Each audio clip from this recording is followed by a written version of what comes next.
2025 in Northern Cyprus was supposed to be calm, clear, and predictable, but everything turned out completely differently. Big surprises, scandals, and events that are never mentioned in the news. Today, we're going to have an honest analysis of the results of 2025. The main news is the presidential election in Northern Cyprus.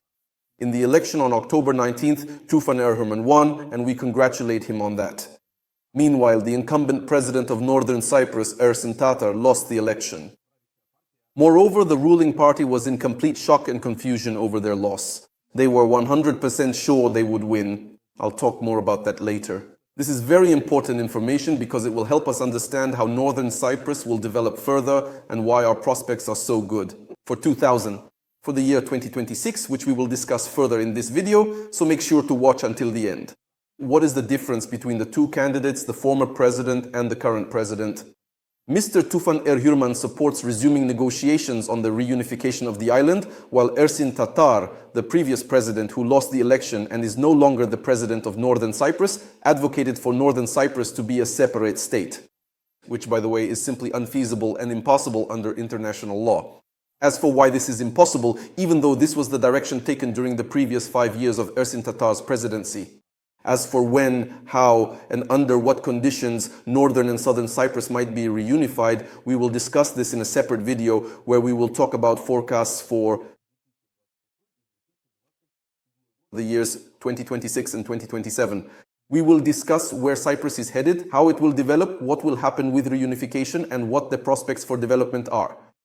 You can subscribe to our YouTube channel right now and hit the bell so you don't miss that video. We plan to release it in January 2026. Mr. Tufan Erhürman won the presidential election by a huge margin. He received almost 63% of the votes. As you know, that just doesn't happen in the world of democracy. Because if a country is democratic, if there are real elections, the margin is minimal. Many of us follow the elections in the United States of America because they really do affect our lives. And you can see that the margin there is truly minimal, literally just a few percent between the main candidates. It's the same in Turkey. Unfortunately, things are moving more and more towards a strong authoritarian presidential power. Nevertheless, if you followed the Turkish presidential elections, he also won by a minimal margin over the opposition. This is a very good sign. It shows that there really is democracy in Turkey, and we have every reason to believe that there will be order and democracy here in the Middle East, which means stability, which means everything will be fine for us. When one of the candidates wins by such a large margin, it points to one of two situations. Either it's a dictatorship or authoritarianism, when a dictator or autocrat simply falsifies the elections and assigns themselves any number of votes, any victory they want. There's nothing like that in Northern Cyprus. Here it's a normal, honest, democratic country. And the opposition had no administrative resources whatsoever to somehow falsify the elections. Or when there's such a big gap, it's a protest vote. That's when people vote not for a specific candidate or their program. By the way, I tried to find the candidates' programs before the elections, but I couldn't find a single one in open sources. I think I'll explain a bit later that, in fact, the candidates didn't really have any programs at all. All they had was their own stance on how to resolve the Cyprus issue. They didn't even declare anything else. Accordingly, people weren't voting for the opposition, they were voting against the previous government. It was a protest vote. They were simply dissatisfied with the previous authorities. And that's why the ruling party is very discouraged. They've openly said so. They were confident of their victory, but their candidate was not elected president of the country, which means the ruling party will be replaced by the opposition. What played a cruel joke on them was that people supported them in words, but in reality were very dissatisfied. And seeing this support when people would come to the offices of ministers and officials and say, yes, we're with you, in reality they didn't like what was happening in the country, and during the elections they voted accordingly, simply as a protest. And that's how the opposition won. A very important question is how the system of power is organized in Northern Cyprus. In reality, the president of the country does not have very extensive powers. Yes, he is the head of state. Yes, he represents the state at the international level. And only he deals with the issues of resolving the Cyprus problem, the unification or non-unification of Cyprus. But by the way, I personally believe that this is such a major and significant issue that it profoundly impacts the entire Middle East and the daily life and stability of the whole European Union. In the forecast for 2026 to 2027, we will talk about this in detail. We plan to release this video in January. And this is not the kind of issue that, with all due respect to the presidents of Southern and Northern Cyprus, will be resolved here. I believe that much more influential forces in the world need to be involved in order to resolve it one way or another. In addition, according to the constitution, the president of the country either approves or rejects laws. These laws are prepared by the parliament. The president appoints the judges of the Supreme Court, and most importantly, he appoints the prime minister and the cabinet ministers so that they become the executive branch and handle all the affairs of the state. And we are only interested in domestic issues. We want it to be safe here, affordable, and for there to be no crime, no corruption, good attitudes toward foreigners and investors, for it to be easy to do business, and for people to be socially protected. According to the Constitution, the president has no right to be involved in this, no right to interfere. This is the responsibility of the prime minister. But what happens when a new president from the opposition comes to power? For the purpose of ensuring that the entire country can continue to improve, it is essential that he manages to lead his own political party to secure a strong majority within the national parliament. Because if the majority in parliament is made up of other parties, he will end up receiving for his signature, for approval or rejection, laws that are completely different from the ideas he has about how to make the country better. If such a situation were to actually occur, the sitting president of the nation will find themselves completely unable to take any meaningful actions or implement any policies to effectively improve the overall condition and future prosperity of the entire country.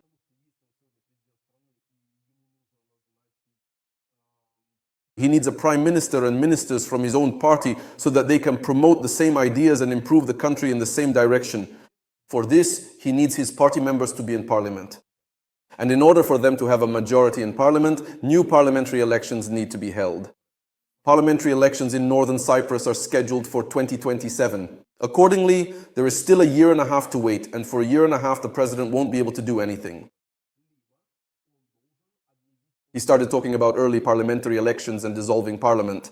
He began discussing this literally from the very first days of his presidency. Naturally, the ruling party didn't like this. The prime minister and the ministers currently in power really didn't like it either. Because if there are early elections, as the protest vote has shown, the opposition will come to power and enter parliament as well. And we will have a new cabinet of ministers. And today's ministers, they will all be dismissed. And in order to prevent this from happening, in my opinion, in the month and a half following the presidential elections, the government of Northern Cyprus has done more for the country than in the previous 3 years they were in power. A tremendous change for the better.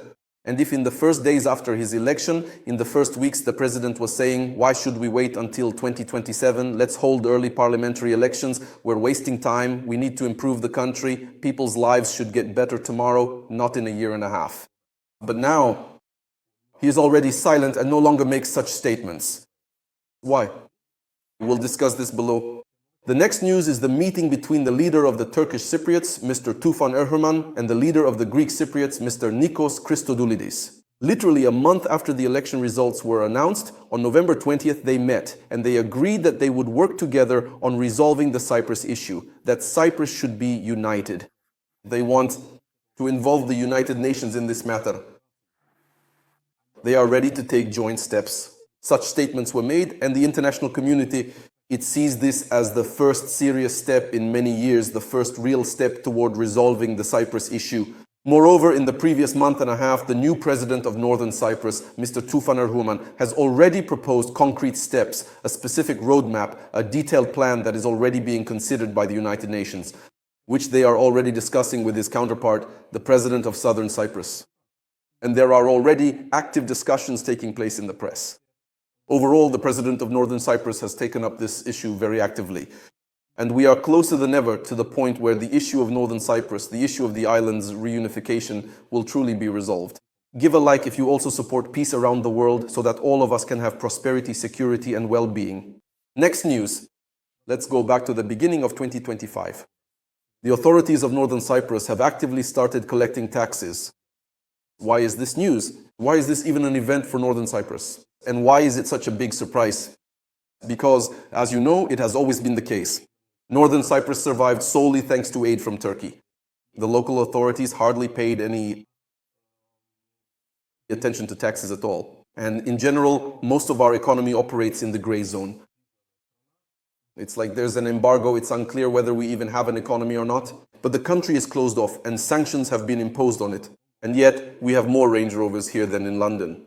The best-selling car brands here are Mercedes, BMW and Range Rover.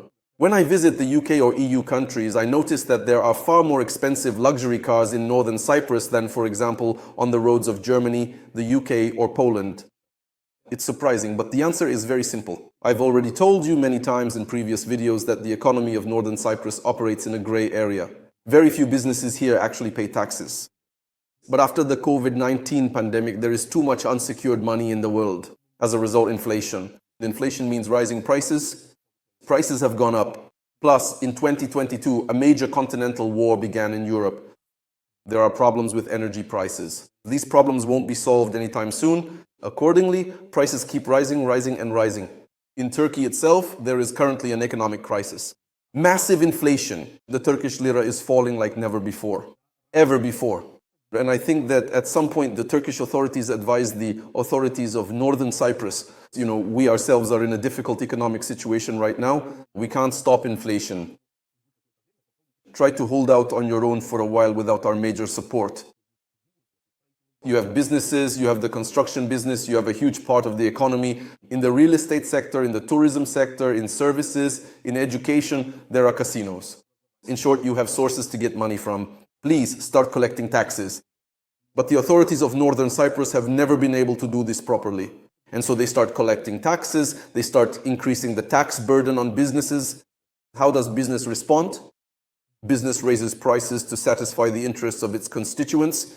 Because here the country is small and there really is democracy. Indeed, when we elect a president or a mayor or a member of parliament or municipal officials, they really do work for the good of the people, for the good of the country, because the country is small and everyone is in plain sight of each other. And indeed, you can run into anyone here, whether it's the president or the prime minister. It's easy to meet them somewhere on the street or at someone's birthday party. Just at your friend's place, you can ask them, "So what's going on?" That's why the authorities really do try to do good for the people. And they decided that what would be good for the people is this. Right after the price increases, they immediately raised the minimum wage. I believe this was a big mistake because it triggered an inflationary spiral. Prices go up and the government wants to do good for the people, so it raises salaries. When minimum wages are increased, businesses have to pay their employees more and pay more taxes on those wages. As a result, businesses are forced to raise prices even higher. And knowing that the next step will be an even greater increase in the minimum wage, businesses always raise prices with a margin so they don't go under or go bankrupt. As a result, the authorities raise salaries again a month later. In response, businesses raise prices again. And so it goes. We've reached the point where the minimum wage in Northern Cyprus is among the top 10 highest salaries in Europe. Can you imagine our little island, our unrecognized side? And our salaries are among the top 10 highest in Europe. And I'm not bragging about this. It's bad, it's wrong. I believe this hurts the economy. When the country here becomes too expensive, it will stop being attractive to a large number of tourists, to many investors, and to those people who used to move here precisely because it was an inexpensive country. So on the one hand, our authorities are starting to collect taxes, and on the other hand, they're raising salaries. They're not very good at collecting taxes. Every day we face a large number of problems in this area. Here's the simplest example. There's a development company that needs to transfer the certificate of ownership to its buyers. So they go to the government agencies, the land committee comes, the tax department comes in order to do this. And now from these transfers, the state is supposed to receive, for example, 30 million Turkish lira in taxes in just a few days. But then it turns out that the tax department starts recalculating all the budgets, all the balances, all the company's reports for the past 20 years. And they find in some year some kind of debt, they add a penalty to it and say, that's it, you can't complete this process of transferring the certificate of ownership because the company in some distant year had some debt plus a penalty, and as a result it now owes 200,000 lira to the state. And now while the company is dealing with these issues with the tax authorities together with its lawyers and accountants, the state accordingly does not receive these 30 million lira, which it could have actually received into its accounts today, tomorrow, or the day after. This is just one small example. I'm not telling you this for no reason. You'll understand the logic later on why Turkey is so active. They are actively and significantly improving life in Northern Cyprus. At the end of this video, I will explain in detail how they are doing this. I'm sure you'll be just as impressed as I am. In the end, all these mistakes and problems in the financial sector actually benefited us foreigners in Northern Cyprus. How so? The government has finally started to realize that money comes to Northern Cyprus only from outside, only from abroad. How does it come in? Foreigners come here and bring money in the form of tourists, paying for their vacations. They pay for hotels, for airline tickets, and leave money in casinos. More than 100,000 foreign students study at universities in Northern Cyprus. Accordingly, they all pay for their education. They spend money in supermarkets and restaurants. They rent housing, pay for utilities, electricity, and water supply. Foreign investors invest in real estate. Retirees from the European Union, from the United Kingdom, from Scandinavian countries, from many other countries around the world, even from the United States of America and Canada. These are countries of the Middle East. They move here to Northern Cyprus because the climate is truly wonderful here and it is safe. It is very easy to legalize your status here, and with their money, with their pensions, they feel very comfortable here. And now the government has realized that it truly depends on foreigners, on their numbers, on their money, and it has started to improve the lives of foreigners in Northern Cyprus. First of all, issues of legalization and residence permits. If you have bought even the cheapest apartment in Northern Cyprus, you can buy any. But even if it's the cheapest one and you have transferred the title deed to your name, you immediately receive a residence permit for 5 years. And you no longer need to prove you have funds to live here for those 5 years as was required before. If you are a pensioner, and here anyone who has turned 60 is considered a pensioner, you also receive a residence permit for 5 years. In Northern Cyprus, even if you don't own any property, you don't need to prove you have money in a bank account to live here for the next 5 years. Second, foreign buyers are now officially allowed to own 3 properties. Previously, it was only 1 property. For example, that in our neighboring country, Southern Cyprus, foreigners are only allowed to own 2 properties. In Northern Cyprus, as of today, you are allowed to own 3. And if you are an investor, the legislation is structured in such a way that you can actually own an unlimited number of properties. They have also reduced taxes for foreign buyers from 12% to 9%. So all these issues that aren't mentioned in the newspapers, but which I have told you about in the previous section of this video, have actually benefited foreigners. Give a like if you also want life for foreigners in Northern Cyprus to keep getting better and better. The next piece of news, which is really one of the outcomes of 2025, is quite controversial for us. You may have heard about this news or read about it. And there's a good chance that your opinion will now change to the opposite. When I explain the meaning of this news to you, you might even feel happy for Northern Cyprus. The news is that in the spring of 2025, several tens of thousands of Turkish Cypriots took to the streets in the capital of the country. They were protesting against the repeal of the law that banned girls from wearing hijabs in educational institutions in Northern Cyprus. On the one hand, you might say, well, we're part of Europe, so what difference does it make? What children wear to school? They are Muslim girls. According to their traditions, they should wear the hijab if they want to. Please, let them go to school in hijabs. We have democracy, we have freedom, there are many things allowed here. Our society is completely tolerant, and you would be absolutely right. But to understand why this is such an important issue, for Turkish Cypriots, you need to understand a bit of history. At the beginning of the last century, when there was no such state as Turkey yet, Mustafa Kemal Atatürk, when he was creating the Turkish Republic from the remnants of the Ottoman Empire, he established it as a secular state.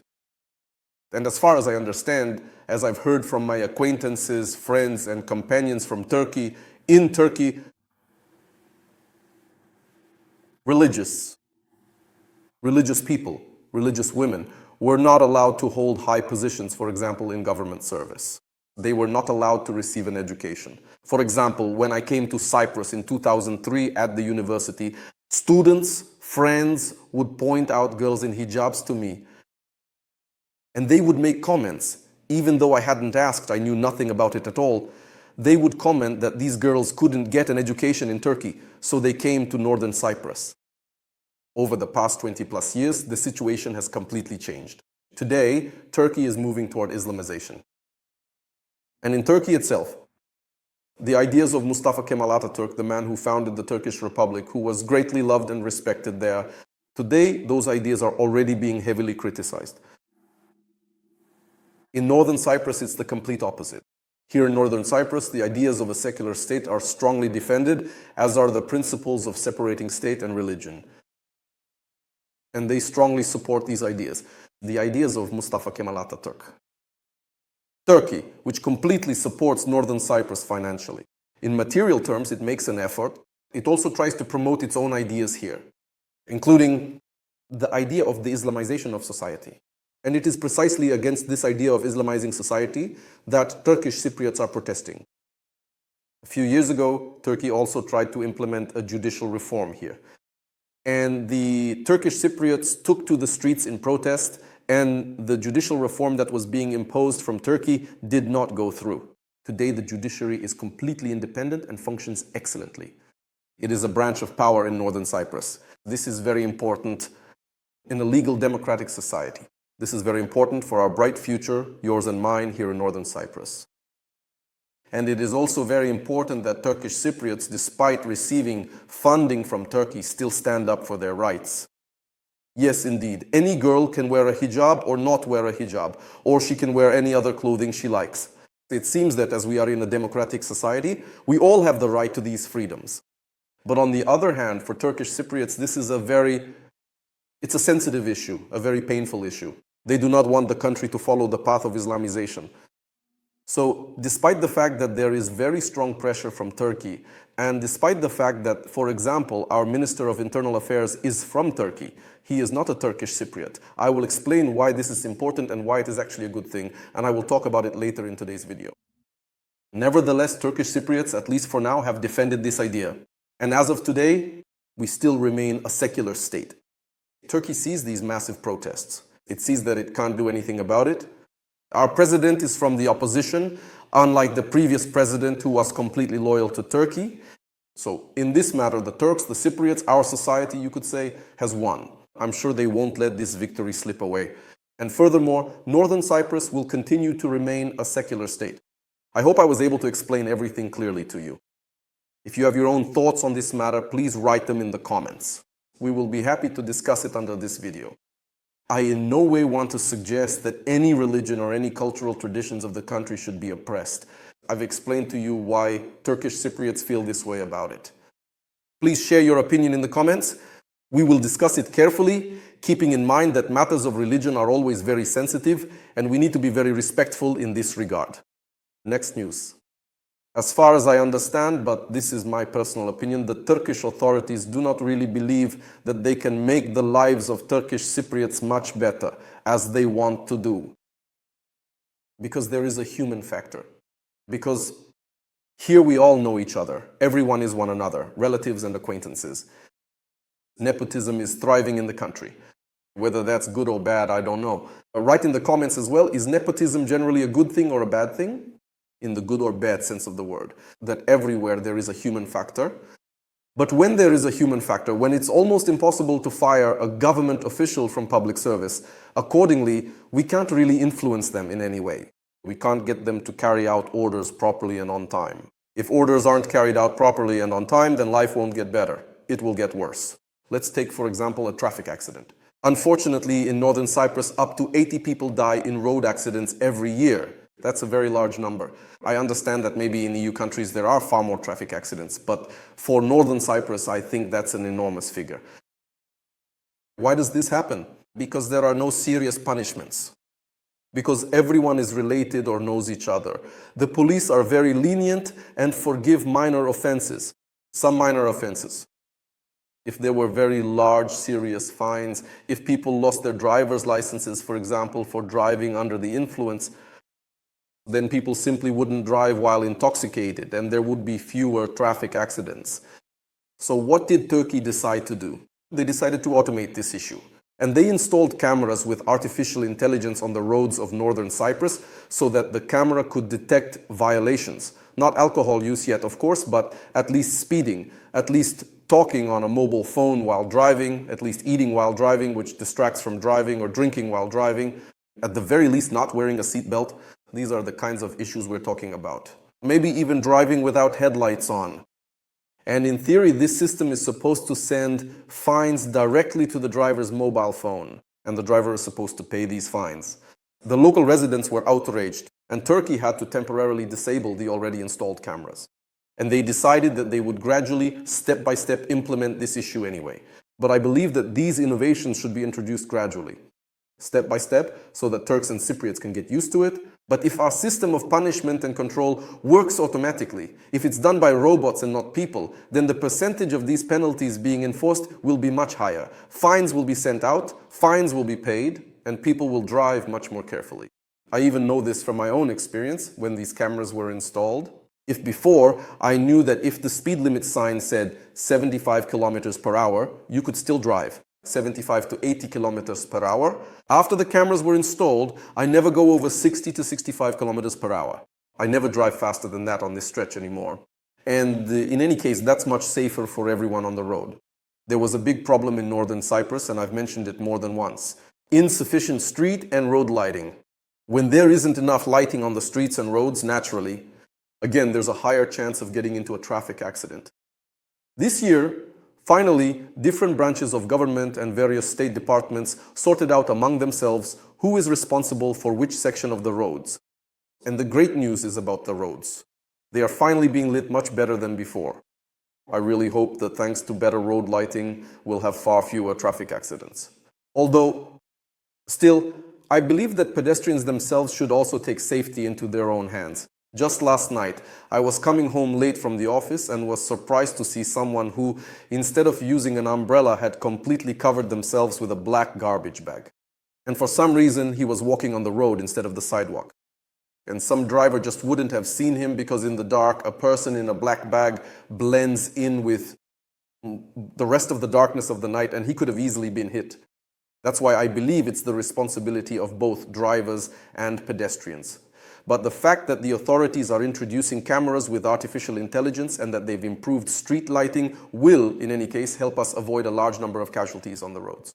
Remember, at the beginning of the video, I told you that, in my opinion, the Prime Minister and the government over the past month and a half, after the new president of Cyprus was elected, they did more for the country than in the previous several years they had been in power. Here's another example for you. And by the way, this is also an example of how Turkey, not relying on local officials and not trusting the human factor, is trying to automate all processes and hand them over to computers and robots. I'm talking now about the Electronic Land Registry. It was announced that by the end of this year, the Electronic Land Registry will be up and running.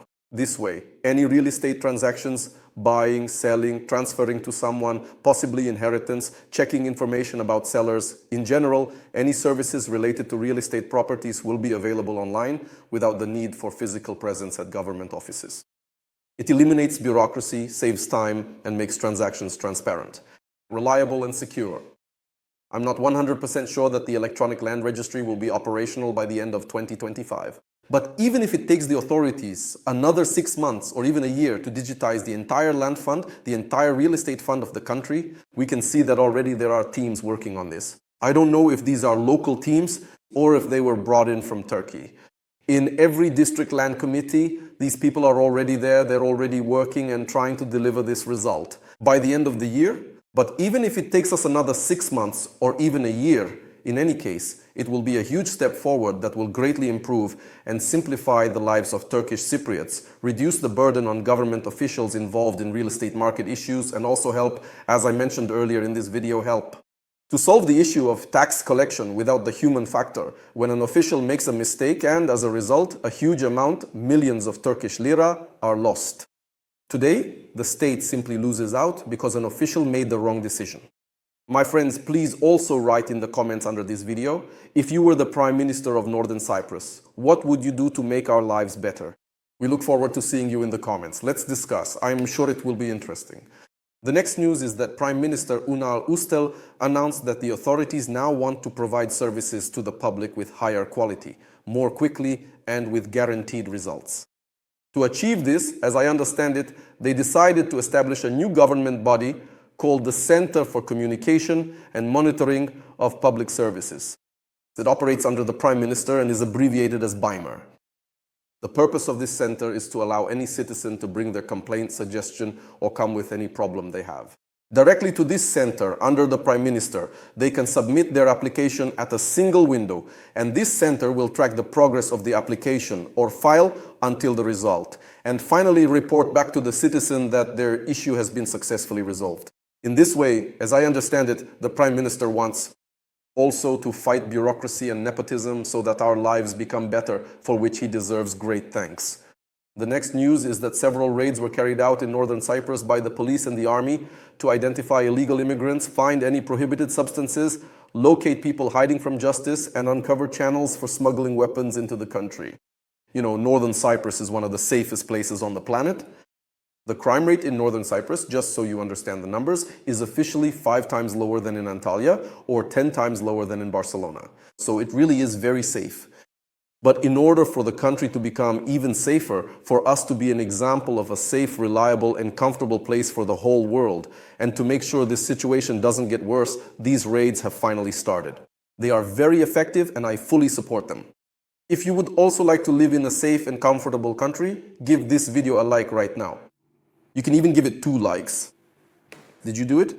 Throughout the year, I have repeatedly told you that new roads and new interchanges are being opened in Northern Cyprus, which, by the way, has really reduced the amount of traffic jams. And for that, a huge thank you to our authorities. New hospitals are being built, new schools, new parks. I've talked about all of this. The next piece of news will make you extremely happy. A meeting took place in Ankara between the Vice President of Turkey, Cevdet Yilmaz, and the Prime Minister of Northern Cyprus, Ünal Üstel. And they agreed on colossal, unprecedented financial aid for Northern Cyprus in 2026. 21 billion Turkish lira. Last time the aid was 3 billion, and that was for 3 years. That seemed like an absolutely colossal amount. But as of today, just for 1 year, we've been allocated 21 billion Turkish lira in aid. Where will this money go? One of the most important projects is the digitalization of government services. There is an electronic government services portal that has already started operating, and every month it offers more and more features. New options are being added so that from their smartphone or computer, a person can resolve any issues they have with the government. This, again, makes our lives more efficient, all procedures more transparent, and eliminates the human factor. It prevents nepotism and any possible corruption. The next very important thing is the rollout of a high-speed fiber optic internet network across all of Northern Cyprus as early as 2026. Why is this so important? Because Northern Cyprus is becoming a digital technology hub in the Mediterranean. And this is despite the fact that we have political isolation and embargoes. It makes the country open. Because on the internet, no one has the power to set any restrictive boundaries or impose any trade embargoes upon us. If we have high-speed internet, if we develop the IT sector, which is also where some of the money from this massive aid package will be spent, then the country will be able to work with the entire world online, and we won't be dependent on the decisions of politicians, the United Nations, or the European Union. Of course, there will also be assistance in the social sphere. Naturally, new hospitals will be built, new schools, smart roads, new interchanges, support for agriculture, support for entrepreneurs, support for the development of the IT sector. In general, in a year, if everything goes as planned, we simply won't recognize it. Northern Cyprus. It will be much, much better than it is now. My friends, if you want to get updates quickly about all this news, if you want to know right away when one thing or another that I just talked about starts working, go right now to the link in the description and in the pinned comment and subscribe to our Telegram channel. We regularly share news about Northern Cyprus there, so you'll always be promptly informed about all events related to Northern Cyprus.